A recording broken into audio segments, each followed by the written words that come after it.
I have been here, it feels like, all of my life now. Although that can't be the truth.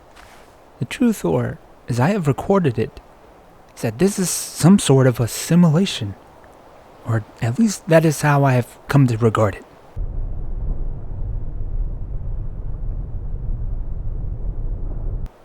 I have now bits and parts of my recorded history all present in this diary which I keep to myself. I make notation from time to time, although I am suspicious on how consistent I am.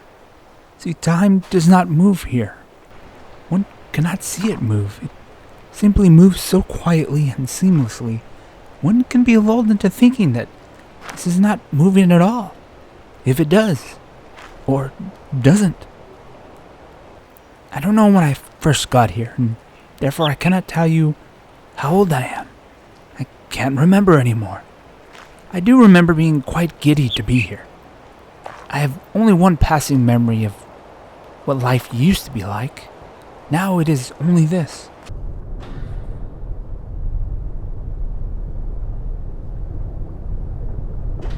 Sometimes my only key to the past, my only memory, is this little booklet of mine. Every once in a while I seem to be hearing this voice calling out to me. It's not just a voice, it's this door. This door appearing almost out of nowhere, opening to me. I don't know whether it's just in my mind or if what I'm seeing may be real. You may forgive this use of the word real, for there may be nothing real at all in this place. Perhaps not even I. I do remember having a family, or so this booklet reminds me. I come from a mother, a father, a sister, and a brother. A full family, so to speak. About the average of the American household that I was born from. I do not know where they are now, and from time to time, the great desire to see them burns within me greatly. Sometimes I wonder if I look close enough, if I run my hands over the edges of it, I can find some hidden wall here in this world, and I could peel away at it, as though it were merely some wallpaper, and I could burst out of this chamber of somebody else's paradise, for it is no longer mine.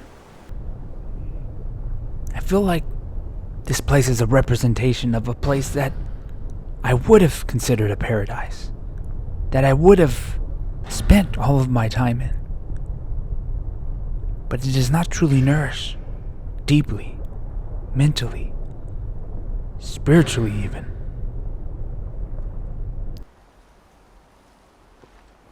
There is another journal that is leather-bound and seems quite worn and old.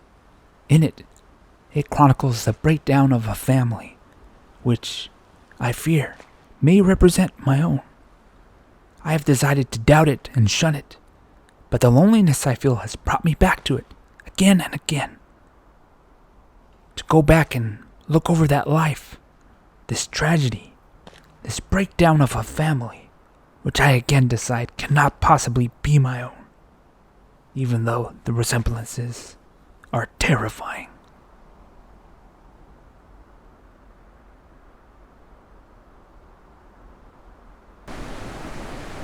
There was one more journal, although I've only ever looked at it once. It does not seem to have been written by any human hand at all. It is typed, maybe by some machine, for all the warmth and intuition it brings.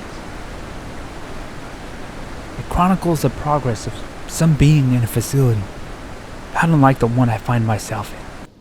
It also illustrates the diminishing mental state of the subject, and how the subject refuses to take orders. I have on occasion refused such orders, though I can scarcely remember what they were. Sometimes I have this nagging feeling deep down inside there's something I'm supposed to be doing, and yet equally met with the feeling I do not want to do that thing. Sometimes I wonder if this book was placed for me as some sort of a mental suggestion, and now I find myself following suit merely by its presence being here on the island itself. I wonder if this was to chronicle me as an error to the subject solution. The journal illustrates the dissolution of a marriage, the Barons, separated, then wasting away. Death comes for both of them. I mourn twice, or someone does, but they mourn alone. My siblings reach out, but I shun them both. One for finding solace in the arms of a man I could not stand, and the other for becoming some outcast. As I read these cursed pages, I can almost hear their voices calling out to me. It's uncanny. The character in the journal outlines a chance to escape reality, to escape it all in some newfound land, a new frontier, albeit a scientific one. The younger sibling reaches out, questioning whether they may come and see me, or they, somehow, that they might be rejoined. I only answer, where there's a will, there's a way, but provide no measure of support or help. If this is my story, I must truly not know myself at all. Perhaps that may be the worst horror. Not that I am only some prisoner inside of my own mind in this artifice of a paradise, but I am trapped in here with a monster. Not one with fangs or fur, nor one that has shed any blood, but a ghoul with no identity who once posed as a human, shed all humanity through indifference and selfishness and betrayal. I see the door again, and it haunts me, frightens me. I can feel the murmur of a voice from beyond, calling out my name. I call out to it, but there is no reply. Yet the door hangs open. I don't know what waits on the other side. This voice that I hear, it may just be my own. The clinical journal declares that only sadness awaits if I were to leave these white halls. But I have been bound in oblivion long enough. Would that I could have one more moment with those who may have been my family. Or if I am banished to merely sit in the shade of the tree which watches over their graves, I would rather wail there, if for a moment, before the Reaper takes me also, than to bask in the glory of this false, ungodly world. I take one step towards the door. On the other side, I can only see silence, darkness, not necessarily evil, but maybe space. Empty space. For a moment I think I can see stars. Maybe almost hear them. It grows a little brighter. I hope somehow, in some way, I am opening my eyes somewhere now. I hope my vision will return to me. I hope those whom I have longed for will be there when I open my eyes again.